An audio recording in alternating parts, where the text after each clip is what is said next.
Hi students, welcome to my channel Education Corner. நம்ம இன்னைக்கு 10th standard மேக்ஸில் chapter 1 relations and ஃபங்க்ஷன்ஸில் functions பற்றி பார்க்க போகிறோம். ஏற்கனவே நம்ம ரிலேஷன்ஸ் பற்றி தெளிவாக பார்த்துருக்கோம். ஃபங்க்ஷன்ஸ்னால் என்னென்னா among several relations that exist between two non-empty sets. ரெண்டு செட்ஸுக்கு இடையில் உள்ள several relations எடுத்துட்டோன்னா some special relations சில குறிப்பிட்ட உறவுகளை are important for further exploration. சில காரணங்களோட அடிப்படையில் உள்ள சில குறிப்பிட்ட உறவுகளை வந்து நம்ம என்ன சொல்கிறோன்னா ஃபங்க்ஷன்ஸ்னு சொல்கிறோம். சச் ரிலேஷன்ஸ் ஆர் கால்டு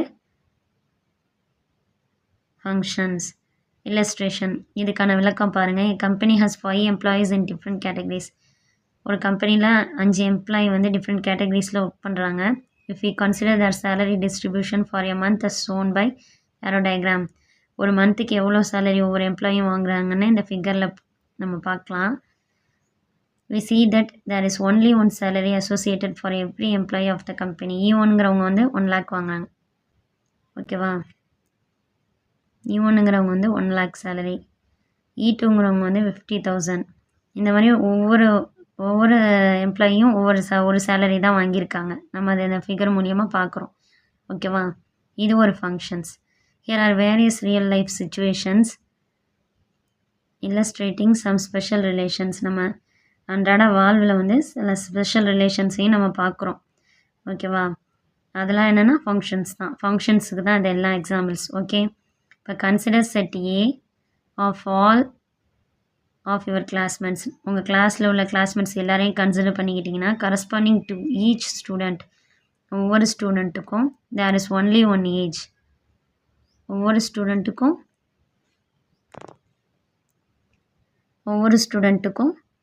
ஒரு ஏஜ் தான் இருக்க முடியும். Okay, this is example of function. You go to your shop to buy a book. ஒரு ஷாப்புக்கு போய் புக் வாங்குற நீ. If you take out a book, ஒரு புக் எடுக்கிற, தேர் is only one price corresponding to it.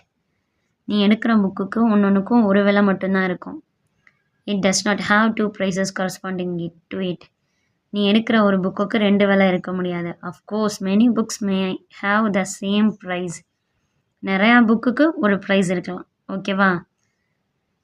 நீங்கள் இப்போ கடைக்கு போய் Tamil, English, maths, science, social book வாங்குறீங்க. இதில் நீங்கள் வந்து தமிழுக்கும் இங்கிலீஷ்க்கும் சேம் ப்ரைஸ் இருக்கலாம். ஓகேவா? ஆனால் தமிழ் புக்குக்கு 2 ப்ரைஸ் இருக்க முடியாது. Do you understand now? You are aware of Boyle's law. நீங்கள் பாய்லிஸ் லா ஏற்கனவே படிச்சிருப்பீங்க. Corresponding to a given value of pressure.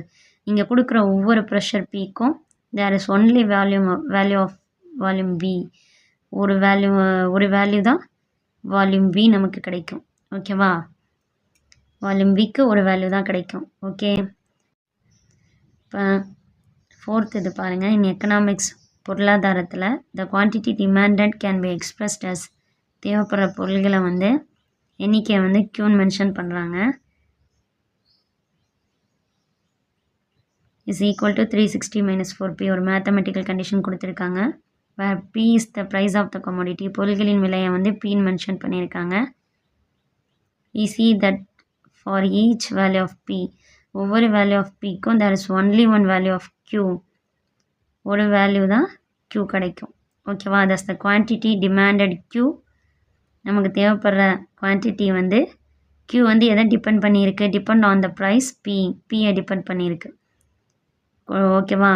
ஒவ்வொரு pக்கும் ஒரு q தான் கிடைக்கும். we often come across certain relations. இதே மாதிரி நம்ம நிறைய ரிலேஷன்ஸை வந்து we often come across certain relations. இந்த மாதிரி நிறைய ரிலேஷன்ஸை வந்து க்ராஸ் பண்ணி வந்துட்ருக்கோம். in which for each element of a set A, ஏங்கிற செட்டில் உள்ள ஒவ்வொரு எலமெண்ட்டுக்கும் there is only one corresponding element of a set B.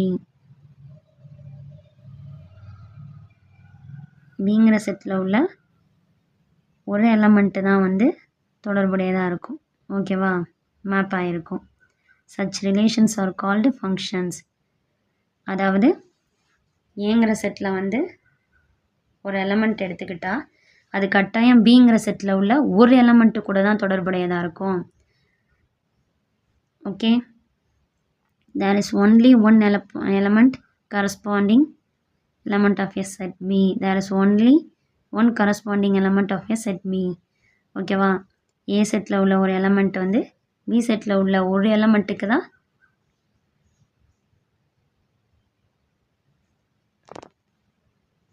B settle உள்ள ஒரு எலமெண்ட்டுக்கு தான் கரஸ்பாண்டிங்காக இருக்கும். Such relations are called functions. இதை தான் நம்ம ஃபங்க்ஷன்ஸ்னு சொல்கிறோம்.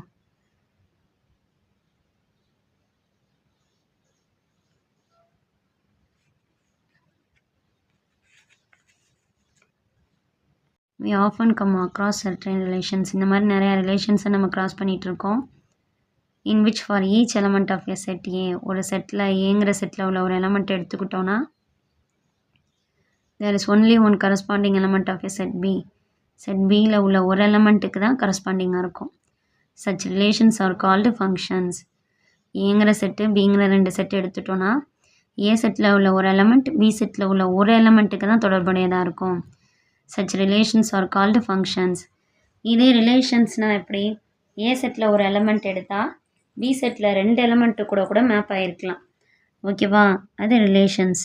ஆனால் ஃபங்க்ஷன்ஸை பொறுத்தவரையும் ஏ செட்டில் உள்ள ஒரு எலமெண்ட் வந்து பி செட்டில் உள்ள ஒரு எலமெண்ட்டுக்கு மட்டும்தான் தொடர்புடையதாக இருக்கும். ஓகேவா? ஏ செட்டில் உள்ள ரெண்டு எலமெண்ட்டுக்கு வந்து பி செட்டில் உள்ள ஒரு எலமெண்ட்டுக்கு தொடர்புடையதாக இருக்கும். இது 1 to 1 many to 1 நீங்கள் ஃபங்க்ஷன்ஸில் பின்னாடி பார்ப்பீங்க. ஓகேவா? அதுவும் ஃபங்க்ஷன்ஸ் தான். we usually use the symbol f to denote a functional relation.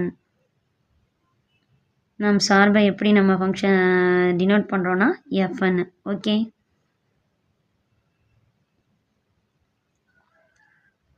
do you understand now students? இல்லை எதுவும் டவுட் இருந்துச்சுன்னா கமெண்ட் செக்ஷனில் சொல்லுங்கள்.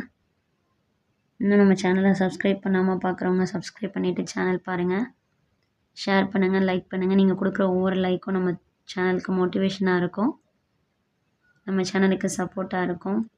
Thank you. Have a nice day.